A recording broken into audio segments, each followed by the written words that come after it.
June 15th, 2212. Reporting Officer, Maxwell Point, Lead Surveillant for Watch Group 01-Z, presented to United States Energy Commission regarding disappearance of Helen Allen Carruth. Task: provide documentation to assist in the recovery of missing person. Strategy: 1. Create actionable narrative mapping motive and trajectory of target. 2. Recreate personal investigation during 4-day period of target's flight. Prologue.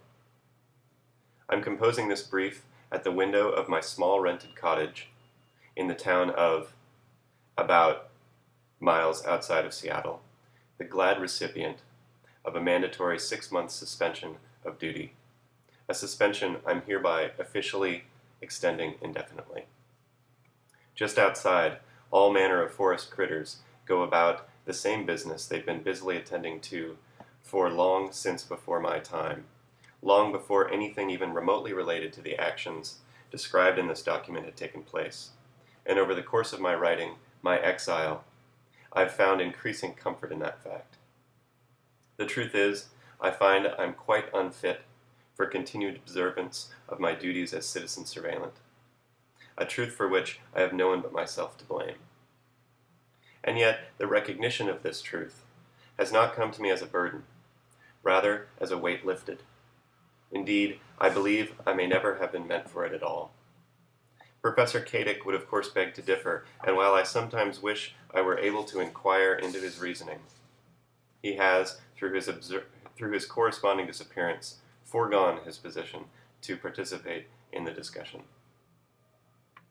Perhaps it would be helpful to those not familiar with the art of citizen surveillance for me to explain a little about what's involved.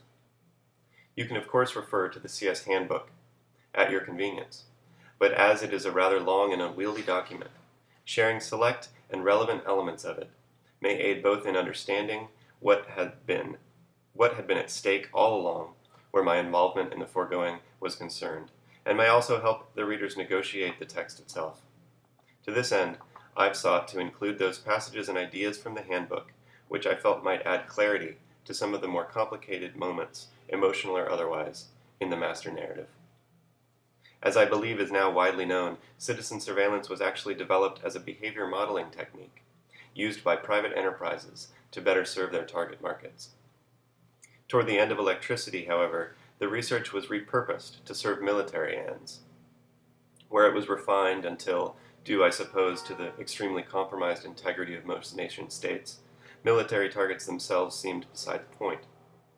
As far as I know, it was a lost art for that dark period, existing only in scattered tactical documents and case studies, such that once discovered and further developed by Professor Kadick in expectation of the brightening, it had to be recreated almost entirely. It was only after this rebirth, as it were, that it became applicable in tracking the adoption and impact of emotional transfer technology throughout our civic life.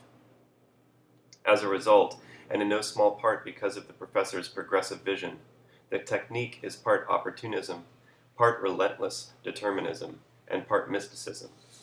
The document itself, on the border between hard-edged rigor and cathartic fever dream. Fundamentally, there is no single CS way. Rather, there are as many ways as there are practitioners, each possessing the nearly ineffable key to unlocking the mysterious bond between citizen surveillant and watch job. Put simply, to see through someone else's eyes requires a leap of faith, so personal that while we are of course under strict orders to maintain utter secrecy with regard to our practice, exceptions have been made in this case.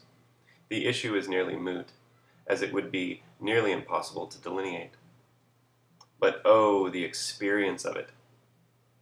If you've spoken with other surveillants, you'll be familiar with the arsenal of words used to describe it, many of them superlative and, in my opinion, self-aggrandizing, enlightened, transcendent, metaphysical, extrasensory, etc.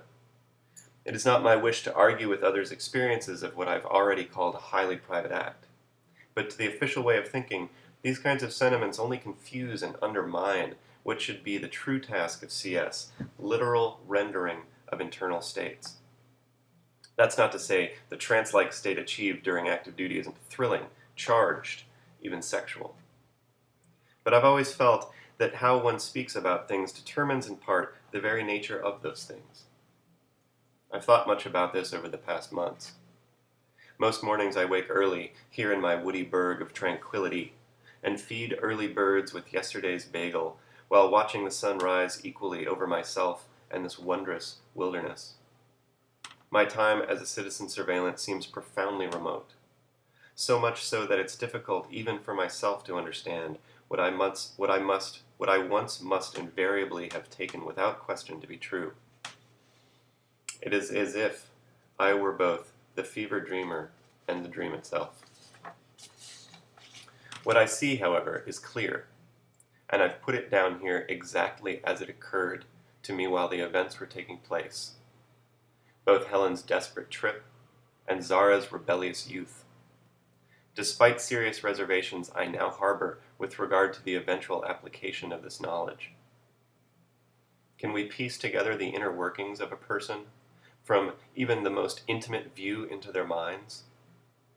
Do we know their struggles, and can we thrill at their triumphs, feel their joys? Do we have the right to find someone who doesn't want to be found? I voice these concerns, these personal occupations, only in the name of full disclosure. I expect that were I to falsify my document or feelings in any way, it would be known immediately by the energy such misdirection would create. Even if I knew the answer to these questions, I assure you that it would not derail my commitment to cooperating to the utmost of my ability. However I might feel about the matter personally, I remain steadfast in my service to the state, to my former office of citizen surveillant, and to its founding principle that the more we see, the more we know.